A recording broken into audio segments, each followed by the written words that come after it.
최근에는 백내장 수술을 하는 안과도 정말 많아졌고 가격을 싸게 해준다는 곳도 많아서 그런지 백내장 수술을 가볍게 생각하시는 분들이 많아진 것 같습니다. 그래서 꼼꼼히 알아보지 않고 저렴하게 해드린다는 곳에서 덜컥 수술하는 경우도 있는 것 같고요. 그렇지만 백내장 수술은 우리 눈에 손을 대는 것이고 평생 갈 시력을 좌우하는 수술이거든요. 시간이 좀 걸리더라도 꼼꼼히 알아보고 결정하셨으면 좋겠습니다. 안녕하세요. 안과 전문의 임성웅입니다. 오늘은 많은 분들이 궁금해하는 백내장 재수술에 관한 내용을 준비했습니다. 백내장 수술은 누구나 일생에 한 번은 받아야 하는 수술입니다. 저도 해야 되고 이 영상을 보는 여러분도 언젠가는 백내장 수술을 받을 것입니다. 백내장 수술은 한 번만 하는 게 가장 좋다는데 과연 백내장은 재수술이 가능할까요? 백내장 수술에 대해 간단히 알아보면 우리 눈 안에는 부모님이 물려주신 안경, 즉 수정체가 있는데요. 이 수정체가 혼탁해지고 기능이 떨어지게 되면 원래 있던 수정체는 제거한 후 인공수정체를 삽입하는 것이 바로 백내장 수술입니다. 백내장 때문에 병원을 찾는 분들이 많이 하는 질문 중에 하나가 백내장 수술의 효과가 얼마나 지속되는가입니다. 수술을 통해 가지고 있던 수정체를 제거하게 되면 이 수정체는 다시 회복되는 것이 아니라 영구적으로 사라지게 됩니다. 그리고 그 자리를 인공수정체가 대신하게 되는 것입니다. 따라서 백내장의 재발은 없으며 눈 안에 들어간 인공수정체는 대부분은 눈 안에서 잘 위치하고 있기 때문에 백내장 수술의 효과는 반영구적입니다.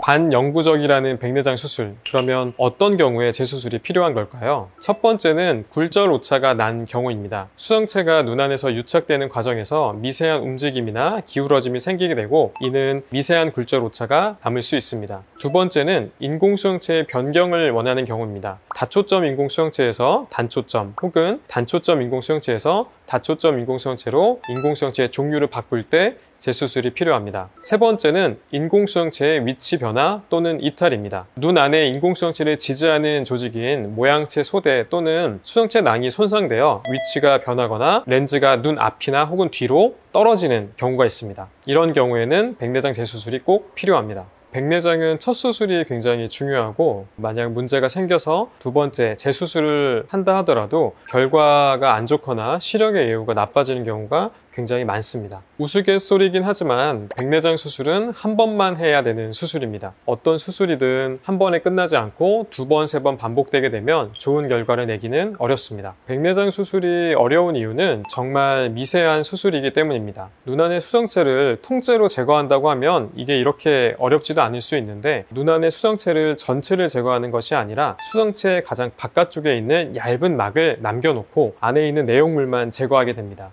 이 주머니 같은 얇은 막을 우리가 후낭이라고 하는데 이 낭의 두께는 5마이크로미터 밖에 되지 않습니다. 머리카락보다도 20배가 얇은 거고요.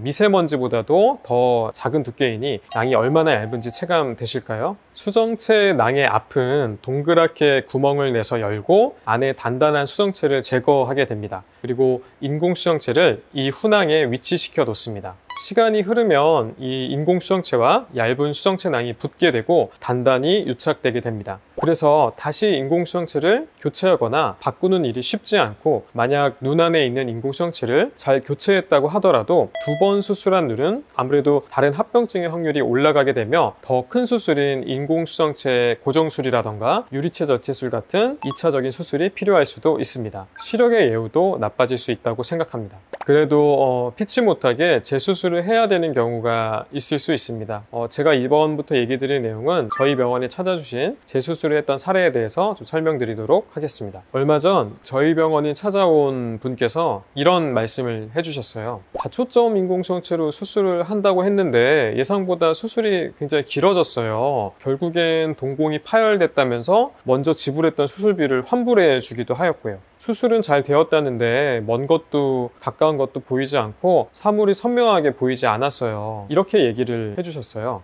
과연 무슨 일이 있었던 걸까요? 백내장 수술을 할 때 동공이 파열되는 일은 흔치 않습니다. 수술을 할 때 산동제를 넣어서 동공은 최대한 크게 벌려놓기 때문에 홍채가 조금 긁히는 일은 있을지라도 파열되는 일은 흔치 않았죠. 환자가 동공 파열로 알고 있던 것은 바로 후낭 파열입니다. 제가 좀 전에 얘기 드렸던 이 수정체의 얇은 주머니가 바로 후낭입니다. 백내장 수술은 계획대로만 된다면 수정체 껍질, 즉 후낭을 남겨놓은 채 수정체 핵을 제거하고 얇은 후낭에 인공수정체를 쏙 넣고 나와야 합니다. 그렇지만 훈항은 매우 얇기 때문에 파열되는 경우가 있습니다. 수술 중에 계획에 없던 훈항이 파열되게 되면 원래 의사가 계획했던 인공수정체를 훈항에 넣기는 어렵습니다. 왜냐하면 파열된 훈항은 불안정적이고 그 안에 인공수정체를 넣는 건 쉽지가 않거든요. 그래서 주머니에 인공수정체를 넣는 게 아니라 낭의 바깥쪽에 인공수정체를 삽입하게 됩니다. 그러나 낭의 바깥쪽에 삽입되는 인공수정체의 종류는 제한적이기 때문에 난시를 교정하는 인공수정체나 다초점 인공수정체는 삽입하기가 어렵습니다. 따라서 수술 전에 다초점 인공수정체를 삽입하기로 기대했던 환자분은 훈항이 파열되면 다초점 인공수정체나 난시 교정하는 인공수정체를 넣지 못할 수도 있는 겁니다. 비싼 수술비를 환불받았다는 것은 애초에 계획했던 다초점 인공수정체를 사용해서 수술을 못했다는 것이고, 수술 후에도 잘 보이지 않았던 이유는 다초점 인공수정체 대신에 들어간 인공수정체가 난시 교정 기능이 없었던 것이었죠. 수술 전에 계획했던 렌즈는 좀 더 비용이 비싼 다초점 인공수정체였고, 수술 중에 훈항이 파열되면서 계획했던 인공수정체를 사용하지 못하고 다른 종류의 인공수정체가 사용되어서 수술비에 환불이 이루어졌던 건데, 이런 내용을 환자분께서는 잘 인지하지 못하고 계시더라고요. 병원 말로는 수술이 잘 되었지만 결국 난시라는 굴절오차를 교정하지 못하는 상태였습니다. 난시가 남아있는 경우에는 원거리도 근거리도 선명하게 보지 못하게 되고 안경을 쓴다 해도 어지럽고 불편함을 느끼게 됩니다. 이를 교정하기 위해서는 이전에 있던 인공수정체를 잘라서 꺼내고 난시 교정이 있는 인공수정체로 재고정술을 시행해야 합니다. 매우 어려운 일입니다. 오랜 시간, 노력, 비용을 내서 난시 교정 기능이 있는 인공수정체를 다시 삽입한다 하더라도 위치가 이탈되는 경우도 많고 기울어지는 경우도 많습니다. 거기에다 환자분의 나이는 80세 가까운 고령의 나이였기에 이렇게 힘든 방법으로 문제를 해결하고 싶지는 않았습니다. 환자분과 얘기를 나눠보니 환자분께서는 일단 상황에 대해서도 이전 병원에서 정확히 설명받지는 못한 것 같았습니다. 왜 수술비를 환불받았는지, 수술 중에 무슨 일이 있었는지, 왜 시간이 오래 걸린지에 대해서도 잘 모르고 계셨어요. 젊은 따님이랑 내원한 환자분께는 꽤 제가 시간을 들여서 현재 상황에 대해서 설명드렸고, 왜 잘 안 보이는지에 대한 이유에 대해서도 설명을 드렸습니다. 타 병원에서 진료를 보셨지만 환자분의 기대 수명이 길지 않고 또 전반적인 눈의 기능이 떨어져 있기에 재수술을 하는 것을 꺼려 하였습니다. 그러나 환자분은 책 보는 걸 즐기시는 분이고 돋보기를 써도 근거리를 보는 게 너무 힘들고 상이 겹쳐서 힘들다고 하셨어요. 어르신을 그냥 지나칠 수 없었던 저는 바이옵틱스, 바로 2차적인 라식 수술로 난시를 교정해 드렸습니다. 80세가 넘는 분을 라식 수술을 해드리는 것은 절대 흔한 일이 아닙니다. 나이가 많으면 라식이나 라섹 같은 굴절 수술을 할 수 없다고 오해하는 환자나 의사도 많습니다. 나이가 많으셔서 또 기대 수명이 길지 않아도 선명하게 보고 싶은 마음은 누구나 있습니다. 그리고 라식 수술은 다음 날부터 선명하게 볼 수 있는 빠른 회복력을 가지고 있기 때문에 80세 고령의 환자분이라 할지라도 충분히 시행받을 수 있는 수술이었습니다. 백내장 수술 이후에 2차적인 라식 수술을 해드렸고 재수술의 결과는 매우 만족스러웠습니다. 바로 다음 날부터 두꺼운 안경을 벗으셨고 난시가 없는 세상이 이렇게 맑게 보이는지 몰랐다고 말씀해 주셨어요. 수술을 처음 한 병원은 지역에서 백내장 수술을 많이 하는 오래된 병원이었기 때문에 라식이나 라섹 수술에 대한 경험이 없고 환자분이 상대적으로 고령이었기 때문에 이 정도면 됐다라고 하는 생각에 적극적인 시력 교정을 할 수 없었던 것 같아요. 양질의 시력을 원하는 분들이 점점 느는 추세이고 기대 수명도 늘어난 것도 사실입니다. 보다 나은 삶을 위해서 시력의 개선은 정말 중요하다고 생각합니다.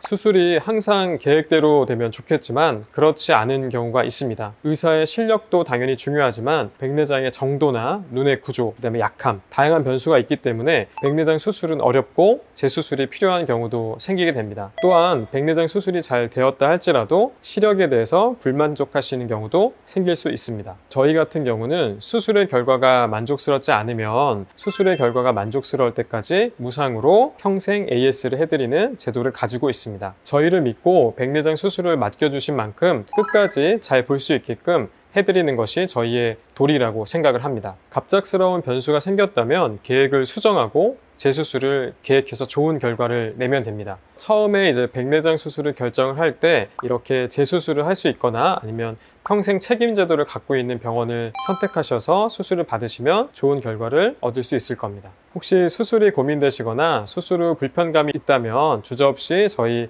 힐링안과를 찾아주셔도 좋을 것 같습니다. 안과 전문의 임성웅이었습니다. 감사합니다.